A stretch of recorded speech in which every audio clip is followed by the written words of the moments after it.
반갑습니다. 본격 학부모 힐링 방송, 착한 입시 상담소 6회 팟캐스트를 시작하도록 하겠습니다.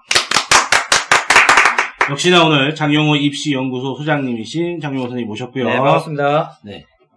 화학논술 최고 권위자, 네, 이석 선생님 모셨습니다. 예, 반갑습니다. 네, 지난 시간에는 우리가 특목 개괄적으로 전체 자기주도 학습 전형이라는 것에 대해서 잠깐 언급을 했고, 우리 권대승 선생님, 유명하신 권대승 선생님 모셔서 인문논술 전반적으로 어떻게 대비해야 될 거냐, 이런 것들을 얘기했던 시간이었습니다. 오늘은 이제 그것에 이어서, 자기주도 학습 전형의 유형들, 네. 네, 그리고 이제 인문논술 다뤘으니까 자연계 논술에 대해서 이제 얘기를 해보도록 하겠습니다. 우리 자기주도 끼와 열정을. 꿈각기라고 합니다. 꿈각기. 네. 꿈각기. 네, 그래서 자기주도 학습 전형이 크게 보면 이제 그 이름으로 이제 통칭되어 있는데, 네 가지가 있어, 네 가지. 그래서 하나는 이제 특목고죠? 특목고 이제 외고 국제고가 하나 있고, 외고랑 국제고는 똑같아요. 외고 국제고 하나 있고, 과학고. 특목고가 외고 국제고, 과학고, 마이스터고, 예고 이렇게 돼 있거든요. 예고나 마이스터고는 이제 빼고, 외고 국제고, 인문계 쪽 하나랑 그다음에 과학고 여기 하나가 있고, 그다음에 자사고가 하나 있어요. 자사고는 서울 자사고랑 서울 위에 자사고 여기 두 가지가 있거든요. 그래서 크게 보면 네 가지인데 그에 대해서 이제 개괄적으로 또 개괄이죠. 그리고 그다음에 이제 다음번부터는 이제 학교 하나하나 이렇게 하든지 이렇게 할 텐데, 외고 국제고는 2단계죠. 2단계. 1단계는 이제 영어 내신. 외국 국제고는 외국어 인재를 양성하기 때문에 그런 목적으로, 그런 특수한 목적을 가지고 생긴 학교이기 때문에 다른 과목을 보면 안 돼요. 제일 중요한 거. 그럼 요게 자사고하고의 차이가 되는 건가요? 네. 일단은 그래서 특목고 중에서 문과 쪽 외국 국제고는 똑같은데 이제 그 차이는 이제 가설 문제죠. 국제고는 영어로 수업하고 외고는 이제 모국어로 수업하는 게 차이가 있는데, 1단계는 영어만 봐요. 영어 내신 성적. 그 다음에 이제 출결이 들어가는데, 출결은 이제 감점. 그래서 외고 국제고는 200점 만점이거든요. 근데 이제 영어가 160점. 1단계. 2학년 1학기, 2학기, 3학년 1학기, 2학기 40점씩. 그래서 그렇게 돼 있고, 1단계가 통과되면 2단계는 이제 면접이 40점입니다. 그래서 돼 있는데, 중요한 거는 영어만 본다라는 게 중요한 말이에요. 영어만. 그러면 학생부가 들어가거든요, 면접에서. 예. 학생부에 들어가면 다른 거 다 보일 거 아니에요. 네.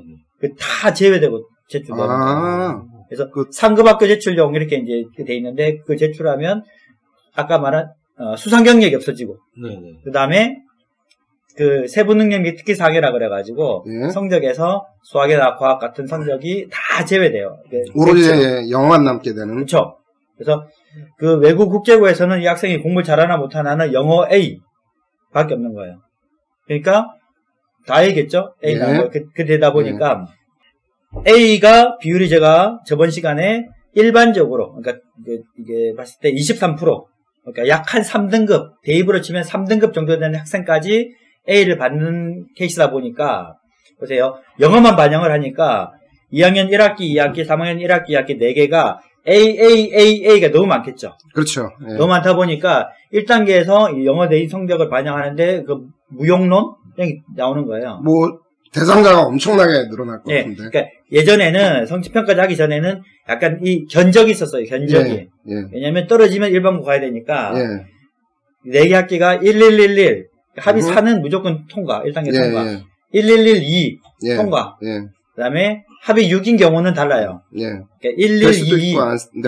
2등급이 2개는 합격. 예. 1113. 3등급이 하나 있으면 불합격. 왜냐면 그 차이가 많이 나요. 그러니까 등급별로 어떤 배점이 선정이 되는 건가요?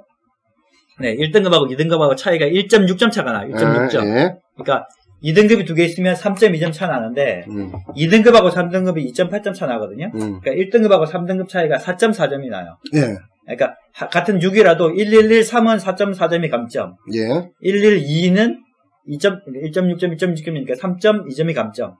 마치 대입에서도 내신 반영할 때 5등급, 6등급 편차 내는 거 그런 거랑 네네네네. 비슷한 구조네요. 맞아요. 그러다 보니까 외국 갈 때는 영어 내신이 1111, 1112는 다 합격이고 112냐 1113이냐는 이제 그 나뉘고 예. 뭐 1113인데 그래도 외국 가고 싶다 그러면 뭐 일본어과 뭐 러시아어과 이렇게 이제 그렇게 갔는데 성적 평가가 되면서 AA 되면 진짜 1단계가 10대 1이 넘어갈 수 있는 거거든요. 그렇죠. 그러다 보니까 어떻게 하냐 어쩔 수 없이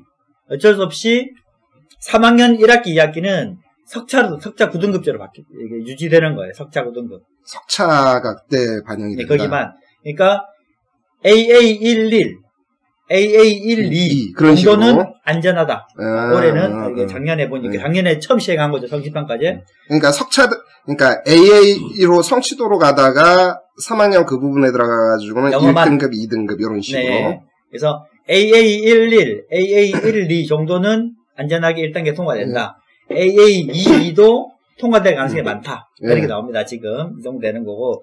왜냐면 이제 요즘 사회가 이과 위주로 가다 보니까 AA11이 많아도 외고를 안 쓰고 국제고 안 쓰고 이제 자사고라든지 뭐 이렇게 과학고를 써버리더라고요. 요즘은. 이게 되다 보니까 AA2 정도만 돼도 웬만한데 이제 쓸 수 있다. 이 정도 나오는 것 같아요. 되고 그 다음에 이제 중요한 게 아까 말한 대로 3학년 1학기는 영어를 석차 9등급제로 반영한다. 이게고 그 다음에 2단계는 이제 면접이죠. 면접인데 이제 학생부 자기소개서 추천서를 기반으로 되어 있습니다. 돼 있고 그걸 이제 잘 아셔야 되겠고 그 다음에 이제 또 다른 이제 그 특목고인 과학고는 이제 원서 접수 끝났습니다. 올해 이제 끝났는데 그거 아셔야 지금 초등학교 고학년부터 중학교 2학년 학부모님도 들으시니까 과학고는 서류 그 다음에 내인 성적 그 다음에 이게 이제 면접을 해보는데 퀴즈 하나 낼게요. 과학고는 수학과 과학만 본다. 예. OX 뭘까요? 저는 O. X. 네. 5가 나왔으니까 X. 답은 둘 다 맞다도 아니고 둘 다 틀리다도 아니고 약간 네. 차이가 있어요. 그러니까 외고 국제고는 영어만 봐야 되기 때문에 영어 성적만 봐요. 그죠? 그러니까 수학 과학 성적은 진짜 분란 처리되는데 과학고는 내인 성적을 반영할 때는 수학 과학만 봐요. 예. 근데 서류 평가가 있거든요. 아. 서류에 학생부가 들어요. 학자축. 그러니까 서류에서 영어 성적, 국어 성적 다 볼 수가 있어요. 그때는 블라인드 처리가 안 되는. 네. 그러니까 그때는 그 성적 자체가 일종의 정성평가 비슷하게 들어간다. 이렇게 보면 되겠죠. 네. 그러니까 블라인드 처리되는 거는 원점수, 평균, 표준 면차. 그 제트점수. 그거는 모든 데서 다 블라인드 처리되는데 세특이라든지 세부능력 및 특이사항 같은 게 되다 보니까 과학고에서도 뭐 수학과학은 AA가 얼마나 많겠어요. 그쵸. 그러니까 과학고는 3학년도 석차 9등급제가 아니라 성취평가제. 그 3학년 성취평가로. 네. 그러니까 AA가 많을 거 아니에요? 엄청 그러니까 많이 과학고 나올 수 경쟁률이 있지. 높아지는 거예요. 예. 예전에는 1111이 어렵잖아요. 수학과학 11 받기가 어려웠는데 지금은 AA가 되면 다 지원해볼까? 뭐 올림피아드 같은 것도 필요 없고 못 쓰고 하니까 지원을 많이 하는데 그래서 과학고는 그래도 이제 가면 또 영어 원서도 많이 보고 해야 되니까 영어도 또 중요하겠죠. 아무래도. 그러니까 그런 것들을 이제 감안한다. 그래서 외국 국제고는 수학과학은 절대 안 본다. 볼 수가 없다. 제도적으로 못 보게 돼 있고. 그래서 약간 웃긴 게 아니라 좀 이제 중요한 것 중에 하나인데, 그 면접 볼 때, 외부 위촉 입학전형위원회라는 분이 계세요. 그분의 역할이 뭐냐면, 감시하는 거예요. 면접을. 그러니까 외국 국제고인데, 뭐, 수학 선행 어디까지 나갔니? 뭐, 미분 풀지 않니? 이렇게 옛날에 물어봤다는 거예요. 그러다 보니까, 그, 외부 위촉 분들이 감시하는 거예요. 그분들이 누구냐? 일반고 교감 선생님, 뭐, 수석교사, 뭐, 장학, 그런 분들인데, 옆에서 서류에 있는 내용만 물어보게 되는 거예요. 서류에는 수학과학에 대해서 아무것도 안 나와 있거든. 그러니까 진짜 영어만 물어보게 돼 있어요. 근데 과학고 같은 경우는 이제 면접에서, 과학고 면접은 면접 2개 있어요, 2개. 방문 면접, 소집 면접. 그러니까 방문 면접은 그 과학고 선생님들이 가는 거예요, 중학교에. 가서 학생, 담임교사, 수학교사, 과학교사한테 물어보는 거죠. 이 학생이 어떤지. 선생님들한테도? 네. 물어보고, 자기소개서 보니까 이런 실험을 했다고 하는데, 혼자 다 완전히 원맨쇼를 했는데, 진짜냐? 아니면 약간 과대포장했느냐? 물어보는 거고. 원래 그 대입에서도 그 입학사장관들이 이제 해당 고등학교에 대해서 그 파악할 수 있다, 이런 그 규정들이 있잖아요. 네. 그래서, 그게 이제 방문 면접이라고 그러고, 그래서 그게 그렇게 이제 1.5배수를 뽑고, 그 다음에 이제 소집 면접. 우리 과학부로 와라. 학생들 오게 해서 이제 면접을 보는 거죠. 그렇게 면접이 2개 있다. 그래서 그게 이제 과학부 면접이고, 자기소개서가 이제 들어가죠. 그러니까 1단계는 이해되셨죠? 네. 1단계는 외국 국제고는 영어 내신. 그러니까 영어 내신만 잘 보면 돼요. 그 다음에 과학고는 수학과학 내신을 보는데, 그 다음에 그게 이제 수학과학을 기준으로 해서 이제 추천을 받아요. 학교장 추천. 학교장한테 추천을 받아야 쓸 수 있거든요. 예. 근데 이제, 이게, 예전에는 이제 막 해줬는데, 너무 많다. 예전에는 일일이 이제 몇 명 안 됐는데, 전교 몇 명 안 되니까. 요즘은 AA가 너무 많다 보니까 애들이 다 쓰는 거죠. 일단 어차피 안 되면 일반고 가면 되니까 이렇게 됐는데, 그래서 추천 인원도 제한하려고 그랬어요. 원래는. 그런 말이 있었는데, 이제 아직까지는 이제 시기상조. 그럼 이제 그것도 말이 많이 나오겠네. 뭐 추천위원회를 또 새로 만들어야 된다. 그렇죠. 그러니까 그 뭐 지균처럼 아니면 뭐 시립대 논술처럼 이렇게 이제 인원을 제한을 두려고 했는데, 뭐 3명이다 2명이다 이렇게 했는데, 그게 이제 흐지부지 돼 있다 이렇게 보시면 되겠고, 1단계는 그렇습니다. 1단계를 내고 2단계가 이제 면접이죠. 면접. 그래서 자기소개서가 들어가는 거예요. 자기소개서. 이제 그거는 이제 나중에 또 자기소개서 면접은 또 따로 나올 텐데, 과학고 면접은 이게 자기소개서는 약간 달라요. 그러니까 수학에 대해서 창의성을 보인 사례를 들으라 뭐 이런 거예요. 어떤 내가 개인적인 실험을 했던 거, 예, 뭐 이런 거. 예.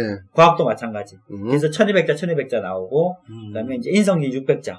라고 외국 국제고는 그냥 1500자예요. 예. 자기주도했던 거, 자기도 학습했던 거랑 인성 영역 여기 나옵니다. 그 자세하게 다음 시간 좀 할 거고. 네. 이제 특목고는 됐죠? 특목고는 네. 문과 쪽 특목고가 외국 국제고, 이과 쪽 특목고가 과학고등학교. 차이점. 이제 3학년 영어는 성취평가제가 아니라 석차 고등급제다. 이렇게 하시고. 잘못하시는 분들이 그것만 잘못 알아가지고, 2학년 때는 성취평가제인데, 특목 자사고 가려고 그러면, 3학년 때는 석차 고등급제인가 보다. 아닙니다. 영어만 반영하니까. 나중에 입시 퀴즈로 내면 될 것 같다. 네. 그 다음에 과학고 그래 되고, 자사고는, 서울 자사고는 이제 추첨이에요, 추첨. 예. 1.5배수까지 추첨. 그냥 그 다음에 면접. 뭐 자격 기준을 되는 애들 사이에서 추첨을 하는 건가요? 바뀌었는데, 예전에는, 그 중학교 내신 성적이 50% 이내 학생만 지원하고, 거기서 추첨했거든요. 근데 이제 바뀌어가지고, 이제는 아무나 지원 가능해요. 그래서 추첨을 1.5배수 추첨하고, 그 1.5배수 가지고는 면접 가지고, 뽑고. 그러니까 아까 지난번에 말씀하셨듯이 약간 이게 복불복이 될 수 있는 거죠. 그렇죠. 굉장히 진짜 과학고 가서도 전교 1등 안 해도, 추첨해서 안 되면 추첨해서 떨어질 가능성이 있는 거죠. 그렇고, 그 다음에 이제 추첨하고 나서는 이제 면접을 보는데, 그게 이제 그 광역자사고다 보니까 인기가 그렇게 높진 않아요. 그렇게 하다 보니까, 지금 이제 교육청이랑, 그 다음에 이게 학교랑 이제 막 싸우고 있는 게, 뭐, 1.2대1이나 1.3대1을 가지고 싸우고 있더라고요. 그러니까 1.3대1까지는 면접을 봐라. 1.2대1 되면 뭐 면접보나 뭐하냐. 똑같으니까 그냥 추첨하겠다. 요렇게 돼 있는데, 이론은 그렇습니다. 일단, 돼 있고. 그 다음에, 제일 중요한 거일 수도 있는 이 전국 단위 자사고. 그러니까, 전국 단위란 말이 있고, 광역 단위란 말이 있거든요.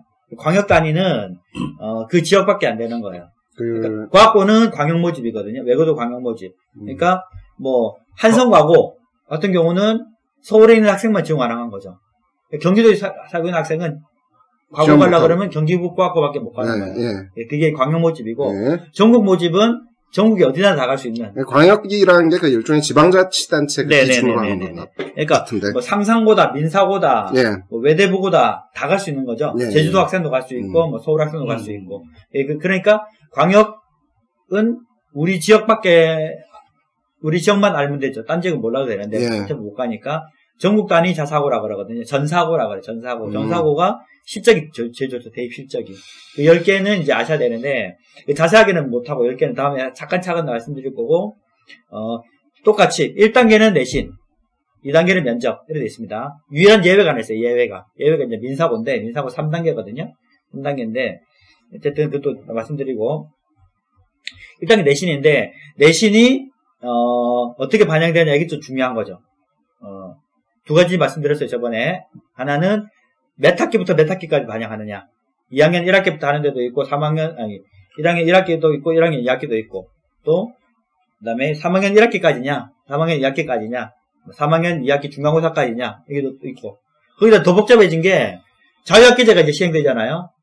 진짜 자유학기제 시행되면 그걸 어떻게 할 거냐? 어떻게 그 평가할 것이냐? 보통 2학년 1학기면 2학년 2학기 거를 그냥 퉁쳐서 2학년 2학기 성적을 2학년 1학기 성적으로 해버리는 경우도 많고 또 뭐 1학년 2학기 때 할 때는 또 어떻게 하느냐 또 골치 아파요. 그 학교마다 또 다르니까 그건 따로 말씀드릴 거고 어쨌든 기간이 좀 차이가 난다. 기간 그다음에 과목이 어떤 거냐? 예. 국영수 사과가 기본이고 거기다가 다른 과목 기가 이런 거 음미체까지 들어간 학교가 있고 아닌 학교도 있고 학교마다 다릅니다. 10개가 그건 따로따로 이제 말씀드릴 거고 어쨌든 그래도 워낙 대입 실적이 좋다 보니까 대부분 올해가 많아요.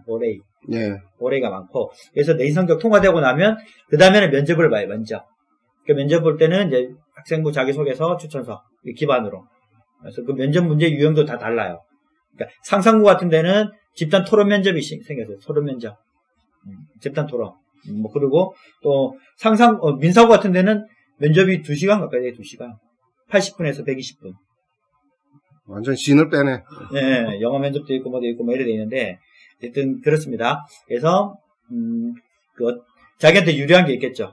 예. 그래서 혹시 B가 하나 있든지 2개 있든지 그런 학생들 같은 경우는 저번 시간에 말씀드렸듯이 하나고 같은 데 간다든지 또 청운고 같은 데는 한 과목을 플러스 1 해주고 이렇게 되는 것도 있어요. B면 A 해준다든지 한 과목 빼는 데도 있고 이런 것도 있습니다.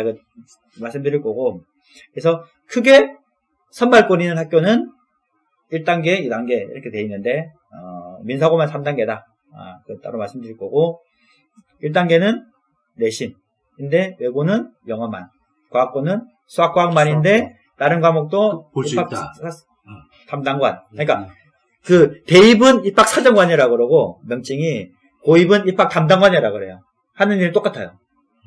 그 다음에 예전에 대입은 자기소개서, 고입은 자기개발계획서 그랬거든요. 똑같은데 이제 헷갈릴까봐. 근데 그래놓으니까 더 헷갈린다 그래가지고 자기소개서는 이제 통칭했어요, 같이. 근데 아직까지 입학 사정관, 입학 담당관 명칭이 그렇습니다. 그래서 일단 전형이 어떻게 구성되는지, 자기소개 학습 전형이 어떻게 구성되는지는 아실 거고 여기다가 이제 나중에 이게 떨어지면 이제 추첨을 하는 일반고 그래 됐습니다. 지금 근데 얼핏 들어보면 크게 유형이 4가지 하고 하시는데 좀 복잡한 것 같기도 하고 근데 어쨌든 중요한 것은 그 준비하는 친구들도 그렇고 학부모들도 그렇고 일단 요강은 다 모아놓고 보셔야 되겠네요. 기본적으로. 네네. 지금 요강이 다 나와 있고 여기서 보시면 그렇게 대입표는 그렇게 두껍지도 않아요. 10페이지? 10쪽 내외에. 근데 그게 또 헷갈릴 수 있는 게 왜냐면 이제 글을 압축해서 쓰면 이제 이해하기가 힘들어지기 때문에 그게 조금. 그러니까 특목고 갈 거냐 자사고 갈 거냐가 제일 중요한 것 같아요. 그러니까 특목고에서는 문과 쪽은 외고 국제고 이과 쪽은 과학고 딱 정해져 있는 거고 자사고 같은 경우는 이제 외대부 같은 데는 인문계열, 자연계열, 국제계열 다 있듯이 그러니까 특목고가 유리하냐 자사고가 유리하냐 대입 갈 때 이런 거 돼 있습니다. 그것도 나중에 이제 또 말씀드리고 이것만 해도 시간이 많이 걸리는 거예요. 그 주제는. 그래서 특목고가 나올지 자사고가 나올지 판단 한번 해보시고 특목고다 그러면 문과 쪽, 이과 쪽이 있고 자사고가 서울 외가 많겠죠. 그러다 보니까 전국 단위 자사고가 10개 있는데 그 10개 중에서 내가 어떻게 더 유리할지 요거 정도 이제 생각해 보시면 되겠습니다. 네. 그래서 특목 관련해서 우리가 이제 자기 주도 학습 전형. 자기 주도 학습 전형에 크게 학교별 4가지 유형에 대해서 이게 일종의 학교 그룹이죠. 학교 그룹. 그룹으로 나온 것들에 대해서 이제 간략하게 알아보는. 그러니까 영재고, 영재학교 하나, 그다음에 특목자사고 하나, 그다음에 일반고 크게 이렇게 돼 있어요. 자율학교도 있고 이렇게 있는데 그래서 지금 영재고는 이미 끝났으니까 나중에 이제 좀 제일 마지막에 말씀드릴 거고 특목자사고가 지금 진행되고 있으니까 특목자사고 중에서 특목고 2가지 유형, 문과 쪽, 이과 쪽, 자사고 2가지, 서울형, 전국 단위형 이렇게 딱 4가지고 각각 이렇게 진행된다. 네, 알겠습니다. 네. 차근차근 들어주시면 내년에 다음 이제 회차 하나씩 이제 풀어서 설명해 드릴 거니까 이건 지금 총론적인 역할이라 있어요. 네, 처음 듣는 분들은 좀 약간 이제 무슨 말을 하는지 좀 이렇게 헷갈릴 수도 있을 것 같긴 한데, 좀 차근차근 자유로와 함께 앞으로 말이 너무 들어보시면 네, 들어보시면 좋은 일일 것 같습니다. 그래서 우리 지난 시간에는 우리가 인문 논술, 대입 관련해서 인문 논술을 이제 준비하는 것에 대해서 권대승 선생님 모시고 말씀드렸는데요. 오늘도 역시나 오늘은 이제 자연계 논술에 대해서 말씀을 드리는데, 우리는 또 자연계 논술, 우리 과학논술 최고 권위자가 있기 때문에 있는데, 그럼에도 불구하고 우리 수리 논술 관련해서 정말 제가 꽤 오랜 시간 같이 옆에서 봤는데 정말 훌륭하신 선생님입니다. 수리 논술 전문가이신 노수혁 선생님 모셨습니다. 박수 한번. 네, 안녕하세요. 수리논술 노수혁입니다. 네. 그래서 마찬가지 형식이 될 것 같아요. 그러니까 기본적으로 이제 논술이라는 것은 전반적으로는 이제 지금 시기에 준비할 거는 없다. 별로 그렇긴 하지만 그럼에도 불구하고 이 안타까운 학생들에게 어떠한 힘을 줄 수 있느냐. 그래서 조금이라도 도움이 될 수 있도록 얘기하면 좋을 것 같고 일단 뭐 익숙하신 우리 과학논술 관련해서 지금 시기에 이제 수능 전 논술을 보는 학교들. 동국대, 건국대, 연대. 연대는 정말, 네, 하여튼, 네. 아직 요 부분에 대해서 좀 개괄적으로 좀 얘기해. 과학논술을 이제 저보다, 과학논술을 먼저 하라 그래가지고 이제 제가 얘기를 하는데, 준비 방법, 제일 좋은 방법은 뭐냐면 해당 대학교 최소 3개년 문제는 좀 훑어봐야 됩니다. 그리고서 이게 이제 어떻게 생긴 건가. 문제점이 뭐냐면은, 이 자연계에서는, 인문논술은 그래도 양반인데, 자연계 쪽은, 문제 보면은 충격 많이 받게 돼 있습니다. 가령 예를 든다 그러면은,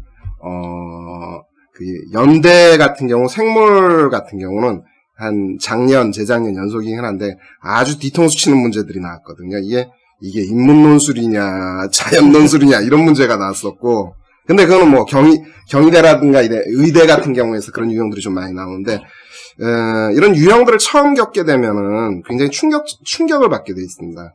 그래서 좀 미리 좀 보면서 이게 뭔가 이렇게 알아차려야 되는데 근데 건대든 동대든 어느 대학이든 마찬가지겠지만 과학논술의 이제 근간은 그겁니다. 이것도 뭐냐면 똑같은 논술 시험입니다. 논리적 사고력을 측정하는 시험입니다.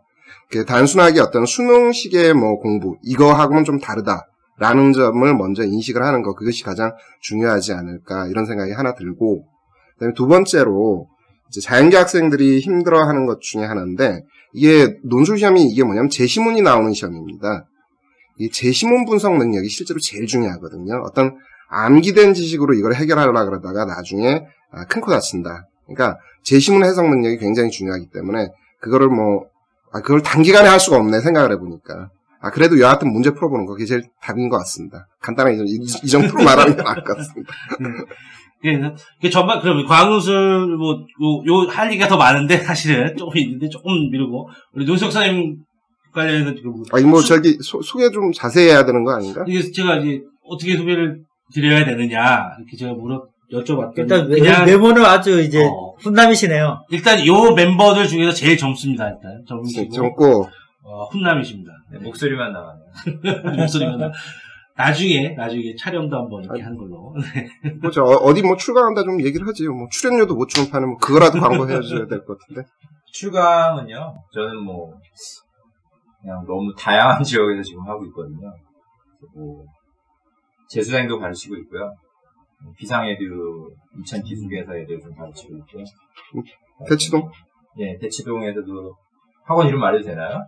말하세요. 괜찮아요. 그건 문제돼요. 대치동에 있는 프랭키피아라는 곳에서도 하고요. 네, 분당권에서도 대찬학원이라는 곳도 하고. 그 정도. 네, 기타 등등 여러 능력이 출중하니까 여러 군데, 사실 이석 선생님과 저는 많은 곳을 다니지 못하고 있는 상황인데.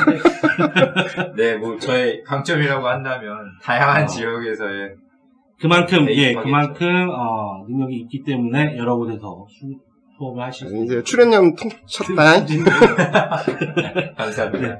그래서 수능 전 보는 수리도 마찬가지로 연대가 제일 어렵죠.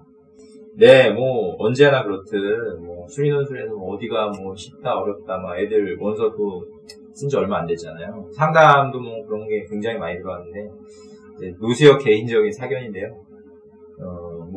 그 공부 방법과도 어떻게 연결되겠지만, 난이도가 어떻게 되냐는 건 좀 무의미한 것 같다고 저는 느끼거든요. 그냥, 정시에서의 서울대가 있듯이 서울대와 비서울대가 있듯이 이 논술 시장에서는 수리논술에서만큼은 연대와 비연대 정도 이제 구분을 하는 걸로 좀 보이고 연대가 또 많이 어려웠었는데 이제 작년부터는 약간 좀 그 난이도가 그래도 쉬워진 건 아니고 아이들이 이거 풀 수 있을 것 같다라는 그런 아이디어를 줄 수 있는 문제들이 나오고 있거든요.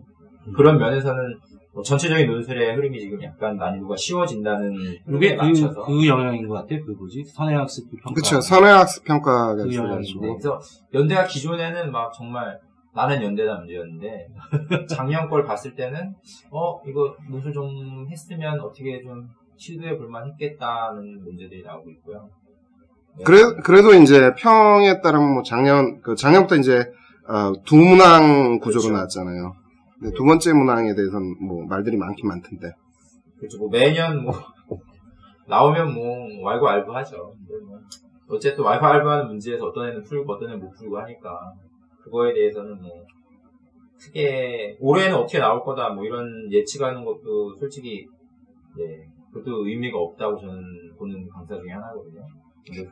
완전히 고수 같은 얘기를 하고 있는 진짜. 수능처럼 뭐 문제의식 출제도 아니고 이게 뭐 10년 정도 된 시험에서 뭐 연대 수학과 강의 뭐 교수들이 뭐 30-40명씩 50명씩 있는데 그 사람들이 팀그룹 해갖고서는 지금 한 번 돌아갔으면 지금 한 번 자기 차례 돌아올 정도의 시간이 된 건데 거기 안에서 뭔가를 끄집어낸다는 것도 굉장히 위험한 일이거든요. 그래서 뭐 아까 이 선생님이 말씀해 주셨지만 공부하는 방법에서 기출문제를 푼다는 것은 이제 당연한 얘기지만 요즘에 제일 많이 이제 상담이 들어오는 것도 그런 부분이죠. 이제.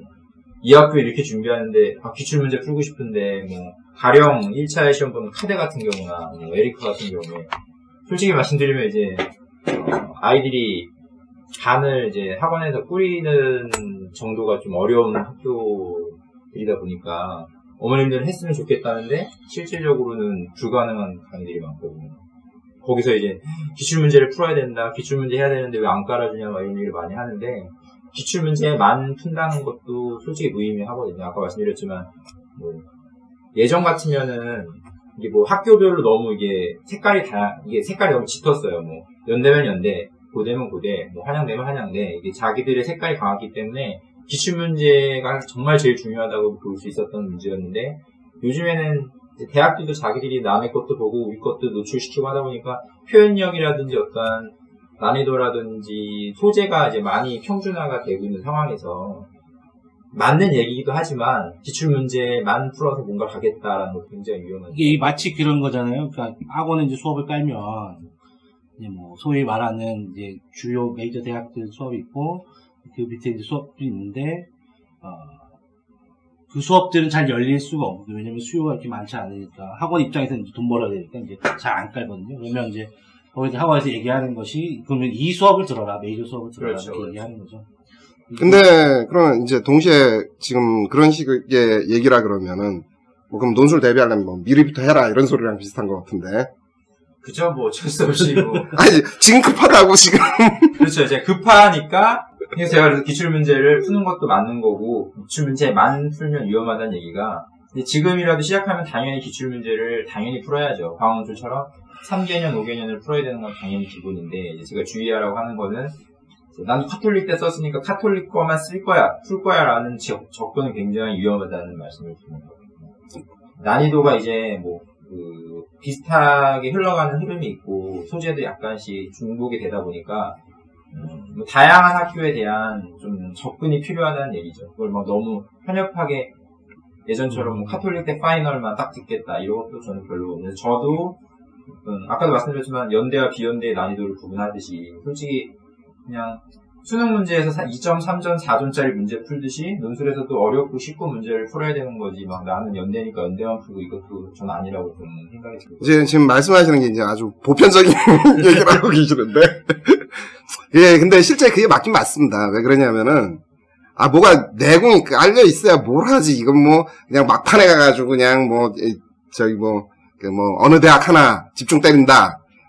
답도 안 나오는 거고, 뭐, 과학논술도 마찬가지입니다. 어떤 난이도라는 측면, 실제 어머님들이 제일 많이 이제 질문하는 게 뭐, 난이도가 쉬워졌냐, 낮아졌냐, 이게 따지는데, 이게, 시험이라는 게 이게 상대적인 어떤 평가가 일어나거든요. 난이도가 낮은 학교 가면 뭐합니까? 그래서 시험 못 보면 끝인데. 난이도 높은 학교라도 이제 거기서 상대적으로 이제, 우위에 있으면 이제 결정을 잡을 수 있는 거고. 근본적인 거는 뭐 수학 내공을 좀 쌓아야겠다. 그죠. 뭐 당연히 다 잘 아시겠지만 수리노들 같은 경우가 뭐 그렇게 막 한두 달 빡세게 해서 막 잡을 수 있다라는 그런 좀 힘든 문제가 좀 있잖아요. 그런 문제를 말씀드리는 거죠. 그러니까 이게 그 뭐 3개년치 보라 5개년치 보라 그거 자체가 저 잘 모릅니다. 저는 문과 쪽이니까. 근데 예를 들면 수학은 뭐 A 대학은 미적분이 맨날 나온다. 그죠. 어디 대학은 뭐 벡터가 나온다. 뭐 요 정도도 우리가 좀 제가 볼 때 상식이고 뒤져보면 아는데 그 지방에 있는 학생들을 보면 그런 것도 모르는 거예요. 제가 볼 때는 그래서 이제 뭐 어느 대학을 카톨릭 때는 어느 유형이 많이 나오더라. 어느 그 뭐 단원이 많이 나오더라. 그런 거 위주로 공부하시고 뭐 이런 것들도 정보가 되지 않을까.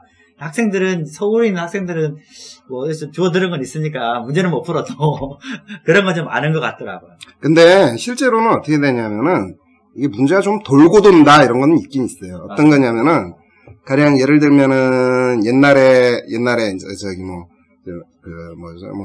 물리에 보면 이제 스네르 법칙 같은 거 있잖아요. 네. 그럼 참, 그건 뭐, 어느 대학이나 다 써먹었어. 그 뭐, 경희대, 뭐, 옛날 한양대, 뭐, 고대, 뭐, 성대, 뭐, 다 써먹었고. 그 다음에 요새 이제, 화학 같은 데서 이제 많이 활용하는 게 이제, 평형, 르샤틀리에 원리 있죠? 네. 그쪽인데, 그것도 참 어지간히 많이 써먹는 케이스에 해당이 돼요. 그러니까, 어떤 과학 쪽에서 보면은 어떤 테마라는 측면에서는 다 보편화돼 버렸다. 이렇게 이제 보는 거고, 이제 차이점이라 그러면은 이제 이 어떤 그 대학의 특이성, 그러니까 어떤 논술이 뭐 연대 논술이나 고대 논술이나 논술이라는 측면에서 똑같긴 한데 대학의 특이성이 있기는 있는 것 같아요. 그것들이 좀 뭐랄까 좀 그 해당 대학의 어떤 문화적인 차이 아닌가 이런 생각도 들긴 하거든요. 가령 예를 든다 그러면은 경희대 같은 경우는 과학 같은 경우는 이제 어느 쪽을 많이 지향을 하냐면은 좀 굉장히 좀 추상적인 내용들 그걸 좀 많이 지향을 하는 편에 해당이 되고 반면에 성대 같은 경우는 좀 구체적인 수치로 딱딱 떨어지는 것들 이런 걸 좀 지향하는 편이 되고 그다음에 이제 연대 같은 경우는 헬게이트가 되는 거고 연대 같은 경우는 제 느낌은 그래요. 그러니까 뭐냐면 그러니까 우리가 일반적으로 알고 있는 지식을 가지고 풀게 되면 엉뚱한 답이 나오게 되는 이런 그러니까 뒤통수 맞는 문제를 연대는 네. 과학 쪽에서 작년까지도 있었던 것 같아요. 작년까지도 그대로 유지됐죠. 그런 것들은 있었던 것 같고 과학 쪽에서는 있었던 것 같고 수리노술은 그래서 마지막 팁이라면 그러니까 지금 이 시기에 네, 뭐 어떻게 말씀을 들어보니까 구체적으로 뭔가를 저도 말씀을 드려야 되는 것 같아서 연대 같은 경우 뭐 이렇게 쭉 1차 시험 보는 학교들 개괄적으로 제가 보면 연대 같은 경우는 그냥 미분 적분해서 매년 기출이 됐었거든요.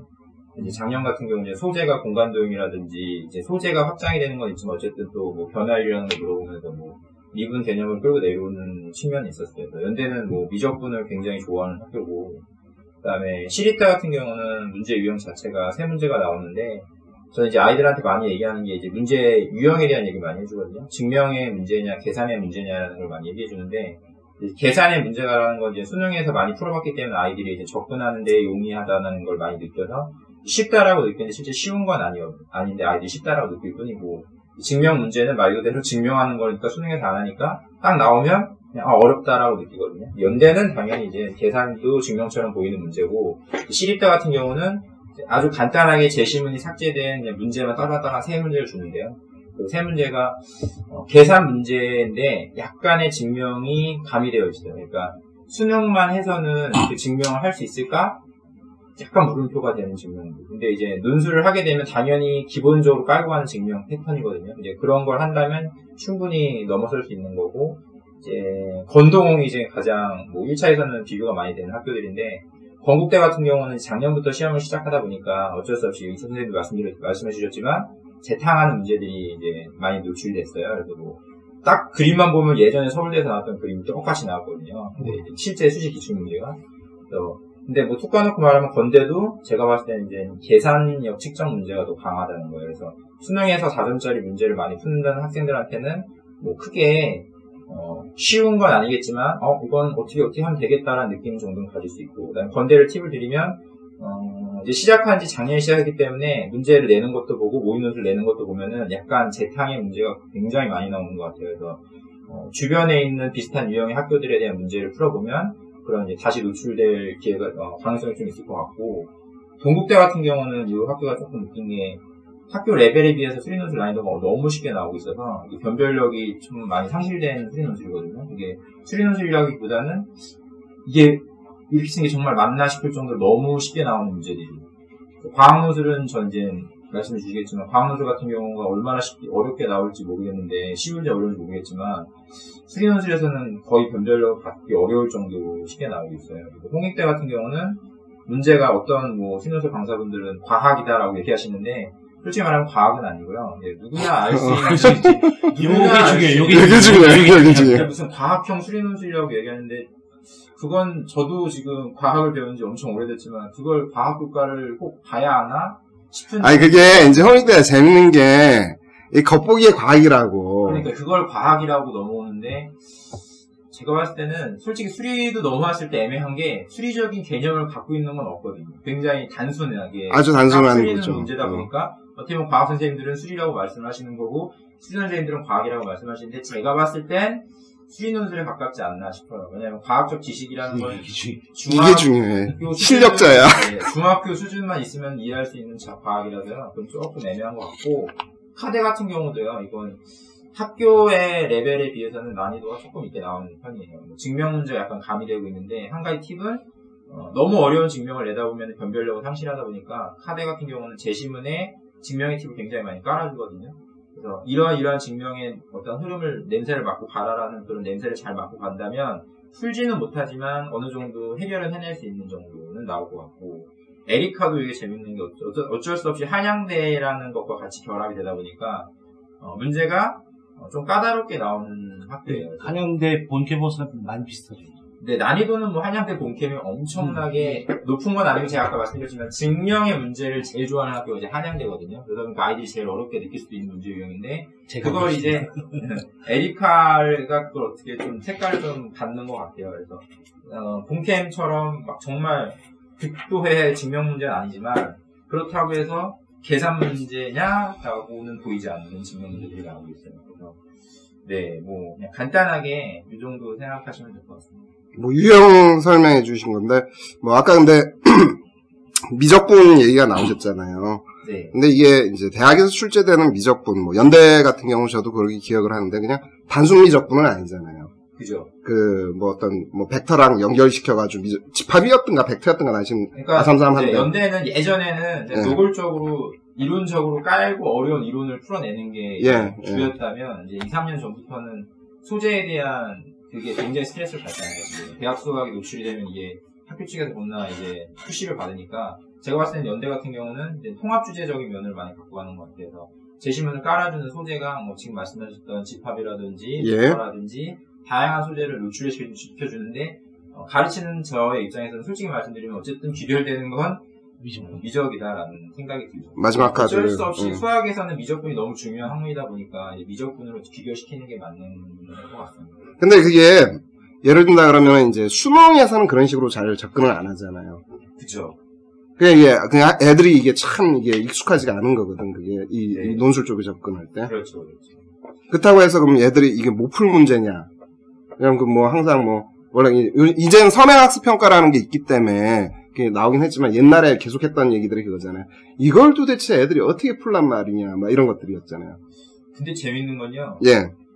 연대 이제 쓰는 아이들은 아시겠지만 1차가 아니라 수능 전에 이제 논술이다 보니까 솔직히 연대 있을 정도의 아이들은 어느 정도 접근이 가능할 것이다. 가능한 정도의 문제가 나오고요.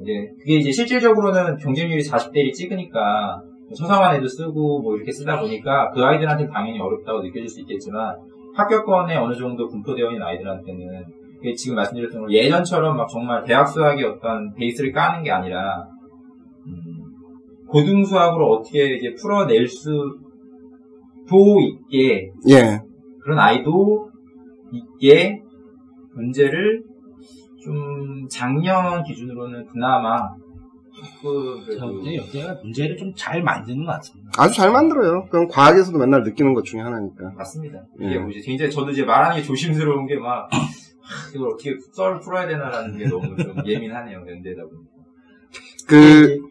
전략적으로 저는 입시 쪽이다 보니까 전략적으로 이제 나오는 데이터들을 보면 이 이과 논술 학생들이 수능 최저 통과내는 비율 같은 거 보면 뭐 3대1 이내라든지 뭐 이런 뭐 그리고 또 6개 쓰고 하니까 그러니까 아까 제가 이제 뭐 예를 들어서 미적분은 약한데 뭐 통계는 좀 강하다. 그러면 미적분을 버리고 통계 나오는 학교들을 써서 반타작만 하자. 뭐 준비를 다 잘하면 제일 좋겠지만. 기본적 점수 50점 있고. 뭐 그런 식으로도 할 수 있지 않나라는 생각도 들기는 하는 거예요. 학교 이용 좀 잘 안다면. 물론 지금 당장 학생들한테 필요 없겠지만, 이제 지금 고2나 고1 학생들 같은 경우, 수능 체제를 확실하게 맞추고, 연대 같은 경우는 이제 4개 합이 7인데, 그 인원이 이제 진짜 비율적으로 따지면, 한 8,000명 정도 된다는 거예요. 그 정도죠. 네, 뭐 그 정도인데, 아주 좀 낮은 과. 그래서 연대는 미적분이 많이 나온다 그러면 딴 거는 버리고 두 문제라 그러면 미적분 하나만 들고 파서 네, 아주 좋은 말씀 해주셨네요. 아니 근데 어차피 이것도 뭐냐면 그 만점은 안 나올 거라고. 그러니까 너무 좋은 말씀 해주신 게 저도 약간 지금 놓치고 있는 게 이렇게 말씀드리니까 굉장히 위험했던 게 미적분만 나온다는 얘기가 아니거든요. 제가 아까 서두에 딱 깔아드렸던 게 이제 한 대학에서 이 교수한테 몰빵해서 이 교수가 전문적으로 계속 10년 동안 문제를 내라 이런 시스템이 아니다 보니까 어쨌든 돌고 도는 이제 출제위원들이 돌고 도다 보니까 뭐 자기들이 어떠한 좀 그런 전공이라든지 그걸 이제 반영 문제들을 내다 보니까 그렇게 되는 건데 지금 뭐 말씀해 주신 것처럼 그런 패턴이 있으면 참 좋겠는데 위험한가요? 네, 패턴이 없습니다. 지금 뭐 수능처럼 뭐 모든 과목을 비율적으로 이제 할당을 해서 내는 게 아니라 쫙 깔아놓고 10문제를 내는 게 아니라 대학에서 많이 나와서 2문제가 나오기 때문에 지금 수열, 미분, 적분, 뭐 공간도형, 벡터에 쫙 깔아놓고 2문제만 뽑다 보니까 그거 이제 매년 뽑다 이렇게 되다 보니까 그게 이제 근데 한양대 같은 경우도요 총 6세트의 문제가 나오는데 계속 다 달라요. 뭐 수열, 미분, 적분, 공간도형, 벡터가 쫙 깔리게 나오거든요. 그걸 여름 피하면 안 되는구나. 그러니까 이게 이제 어떤 거냐면 나올 수 있는 주제들은 다 나왔어요. 그러니까 이게 맞는 표현이고, 근데 여기서 무엇을 선택하느냐는 이걸 맞추는 건 사실 이제 그거는 뭐냐면 논술 시험 맞추는 거죠. 적중이잖아. 근데 이거는 사실 말이 안 되는 거죠. 적중 불가능하지. 불가능하다고. 6개 다 설명하고 하나 나오면 맞춘 거잖아. 저도 애들한테 이제 우스갯소리를 하는 게, 야, 평균값정이 원래 꼭 나온다, 적중이다, 이렇게 얘기하는데, 수능에서 뭐 미분 나온다, 얘기하는 거랑 똑같은 거거든요. 기본적인 이론을 지금 말씀해 주신 것처럼, 이제 어느 정도 다 노출이 됐기 때문에 그런 기본 이론을 쌓아놓고, 거기다 어떻게 문제를 잘 풀어낼 건가에 대한 측면이 더 중요한 거죠. 실제 과학도 이제 그 테마들은 거진 다 한 바퀴 다 돌았죠. 그런 상황이고, 그 어떤 좀 다른 스타일들이 좀 많이 나오는데, 실제 과학 같은 경우는 어떤 거를 좀 이해를 하셔야 되냐면은, 아까도 얘기했지만, 어떤 제시문 이해 능력이 굉장히 중요합니다. 그 명제를 이해하는 거거든요. 그 명제, 언어 속에 있는 명제를 그걸 해석을 하면은, 그 문제가 풀리는데, 이걸 그냥 뭐 내가 배웠던 그 지식 이렇게 접근해버리면 어떻게 되냐? 용어로 접근하면 이제 문제가 그쵸. 용어로 접근하면 이제 완전히 뒤통수 맞게 되는 일이 벌어지는 거고. 이걸 좀 얘기를 해야겠네. 어떤 거냐면은 이 과학 같은 경우는 우리가 이제 선택 과목이 있잖아요. 수능에서 이제 선택 과목으로 가잖아요. 그 총 8가지 유형이 있는데 그 이제 어머님들이 제일 많이 얘기하는 게 뭐 과학 2가 끝이 나야 논술을 하는 거 아니냐 뭐 이런 식의 얘기들을 많이 하죠. 근데 실제 과학 2를 구체적으로 선택할 수 있는 대학은 성대밖에 없어요. 성대는 물원2, 화원2, 생원2 총 6문항이 출제되고 이 중에서 2개를 선택해서 시험을 보게 돼 있어요. 그런데 다른 대학들은 다 어떻게 되냐면은 그냥 물화생 중에서 하나 선택 이렇게 돼버린다고. 그러니까 이제 범위가 어디까지 이제 확장이 돼버리냐면 이제 2까지 확장이 되는데 이거를 좀 기억하셔야 돼요. 대학에서는 어떻게 얘기를 하냐면은 2에서 출제할 때는 제시문을 준다 이렇게 얘기를 합니다. 이 개념을 이해할 수 있는 제시문을 준다 이렇게 얘기하고 실제 그 접근을 해보면 어떻게 되냐면 2를 반드시 알아야 풀 수 있는 것이냐 그건 아니란 사실이지. 뭐냐면은 그 주어진 개념을 갖다 얼마나 잘 활용하느냐 이거를 갖다 이제 보는 거거든요. 그렇기 때문에 나중에 이제 그 시험 보고 나면 어떤 느낌이 많이 드냐면 특히 이제 연대가 그게 심한데 2 괜히 했다 이런 생각이 드는 그런 느낌. 2하고도 관련 없고 1하고도 관련이 없고 그렇게 이제 출제해야 됩니다. 독해력이 더 중요한가요? 독해력이 훨씬 중요합니다. 이 독해력으로 해결해야 되고 이건 이제 고대도 마찬가지입니다. 고대도 어떻게 되냐면은 역시 이제 보통 이제 제시문 비율로 따지게 되면 제시문은 1이 70에서 80% 정도 되고 2는 한 20에서 많아봤자 30% 그 정도 되는데 오히려 1학년 과학이 좀 많이 나와요. 되려 중요한 건 뭐냐면 1학년 융합과학입니다. 이걸 참 도외시하는데 1학년 융합과학이 과학논술에 있어서는 일종의 교과서라고 보셔야 됩니다. 그러니까 대학에서 출제할 땐 다 어디를 갖다가 검토를 하냐면 융합과학하고 겹쳐지는 데서 다 출제를 한다는 사실입니다. 융합과학 보면 이제 처음에 마치 뭐 지구과학 같은 느낌이 들긴 드는데 그 사이사이에 숨겨진 것들이 있습니다. 화학이라든가 생물이라든가 물리라든가 이것들이 출제가 된다는 사실이고 그거를 이제 뭐 필요할 때 이제 투제시문 쓰고 뭐 원제시문 쓰고 뭐 이렇게 하는 거고 실제 그 원투 가지고 논할 바는 아니다라는 거. 성대는 원투 가지고 좀 논해야 됩니다. 내가 만약에 투를 선택해서 성대 시험을 본다 할 때는 제시문이 무지하게 불친절하다는 사실. 그게 있고 다른 대학들은 뭐 예를 든다면 경희대 같은 경우는 주로 제시문이 다 거진 다 투에서 나옵니다. 그러니까 죽겠다 이거 큰일 났다 나 투 안 했는데 전혀 걱정하지 마세요. 그 제시문만 잘 해결하면은 그냥 맨땅에 헤딩하는 순으로도 다 풀 수 있다는 사실. 그게 이제 경희대. 우리 학생들 그 상황을 보면 독해력 키우는 것보다는 투 공부하는 게 더 빠를 것 같은데.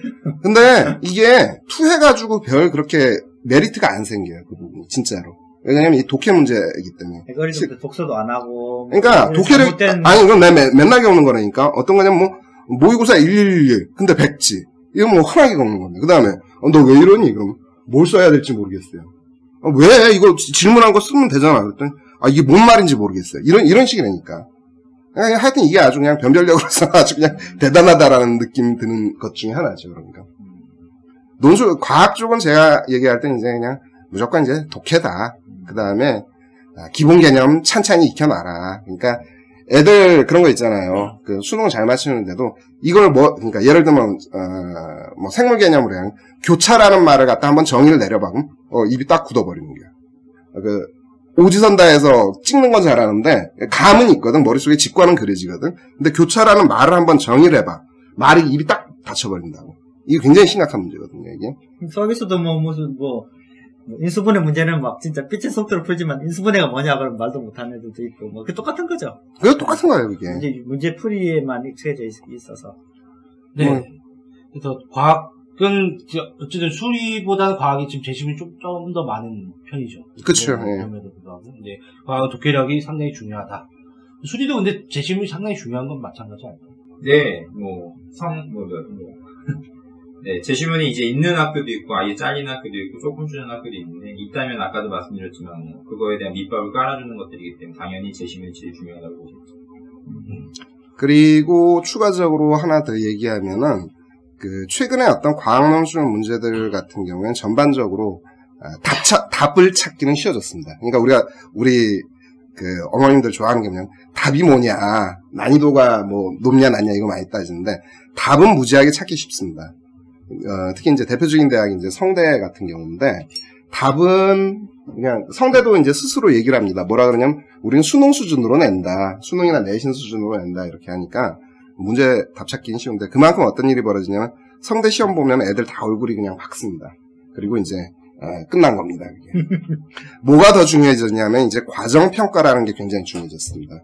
그 답에 도달하는 과정. 이게, 과정을 서술하는 게 사람마다 다 다르거든요. 상대적인 거거든. 얼마나 상세하게, 얼마나 제시문을 활용해서, 얼마나 근거를 찾아가지고 했느냐.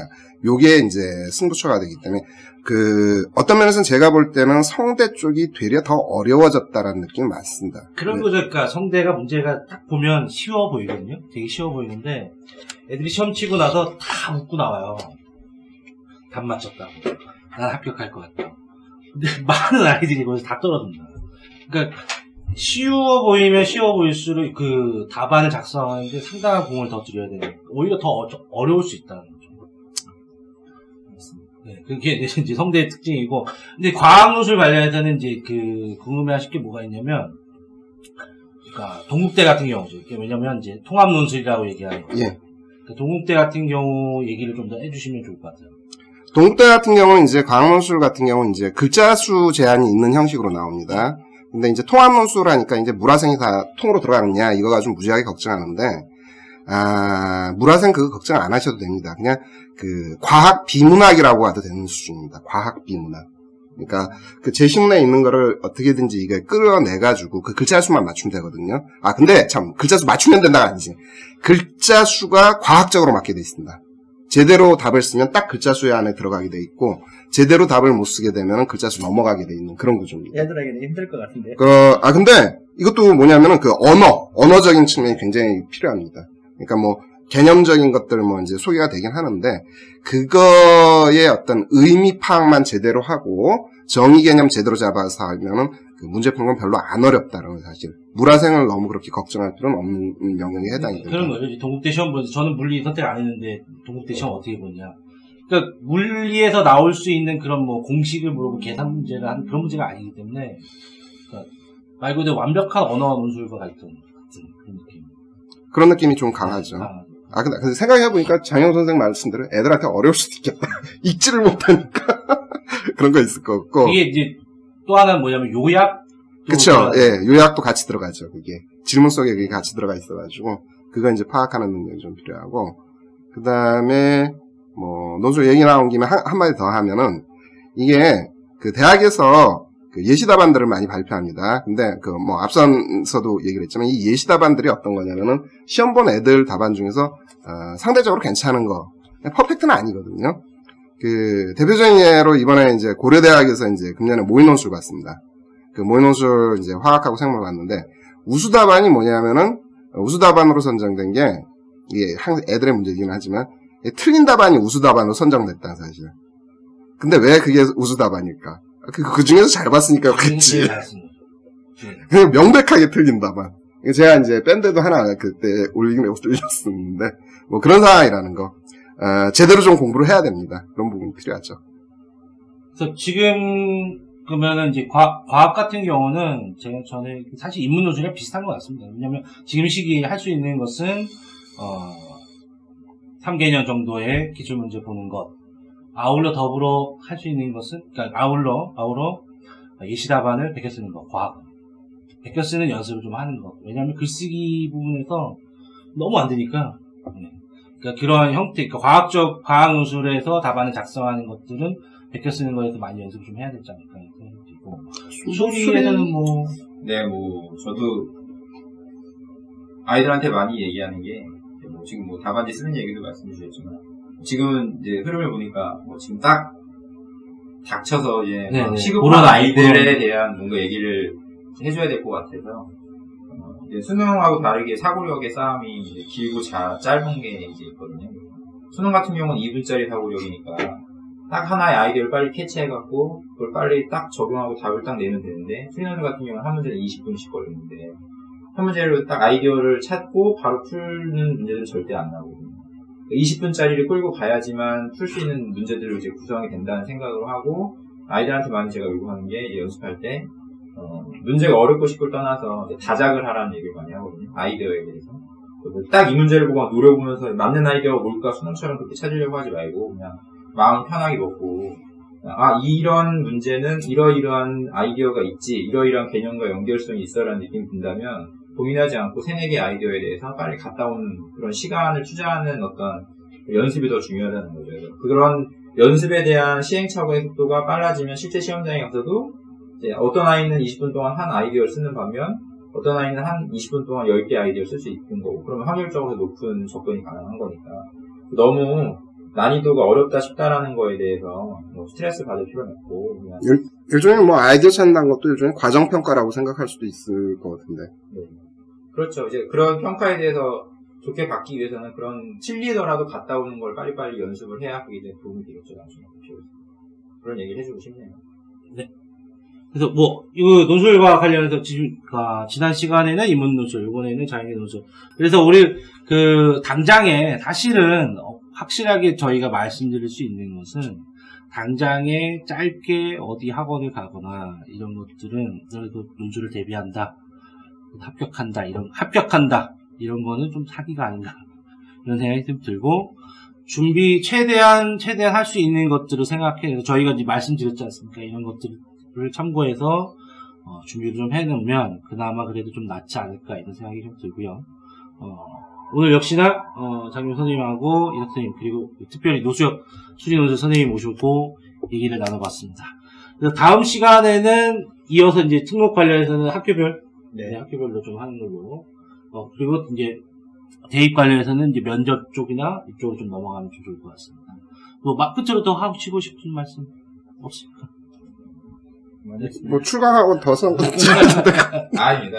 네. 네, 그러면 착한 입시 상담소 팟캐스트 6회는 여기서 마치도록 하겠습니다.